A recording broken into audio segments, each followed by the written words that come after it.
In 1572, here in Paris, an event took place that has been described in the book Great Controversy as blackest in the black catalogue of crimes. On the 24th of August, St. Bartholomew's Massacre began. As the bells sounded at night, a slaughter began of the French Protestants who were in the city.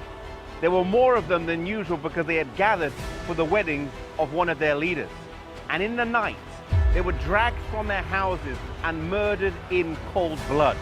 The slaughter continued here in the city of Paris for 7 days, and then it spread abroad to other cities like Lyon and Rouen and Orleans. And some people estimate that up to 70,000 people were killed over the next weeks and months.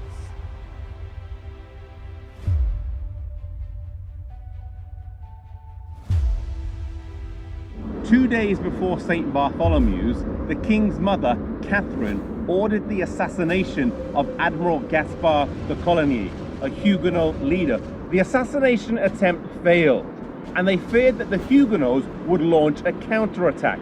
And so the second time round, they made sure and they killed the admiral in his bed.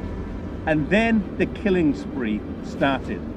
The butchery continued for 7 months across the whole of France. Many of those who were killed were great and honorable people in society, as commoners and nobility alike suffered the same fate.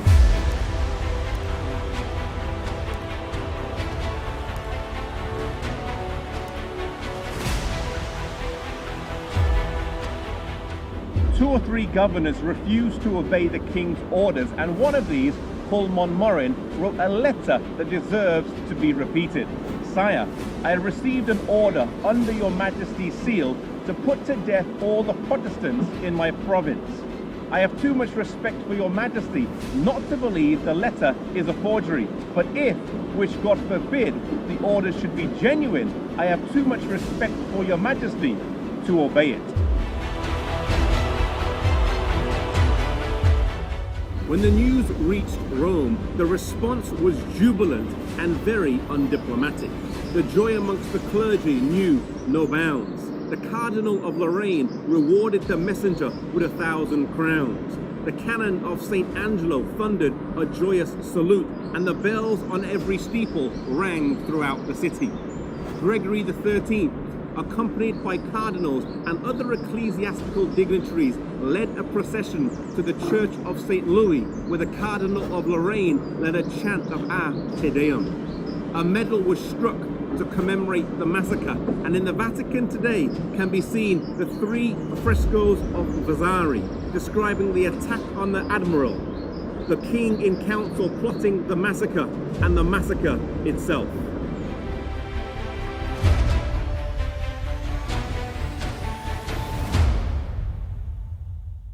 St. Bartholomew's was one of those events that helped to create a shared identity between Lutherans, Calvin's Reformed Church, and the Anglicans. Catholicism was the other, and the violence directed towards Protestants created a shared sense of injustice and solidarity that spread throughout international Protestantism.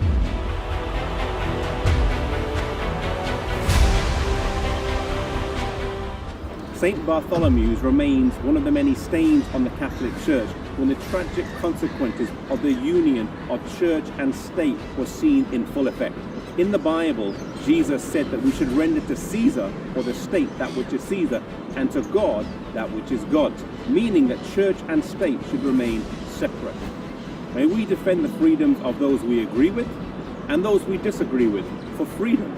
Religious freedom is something that God wants for everyone.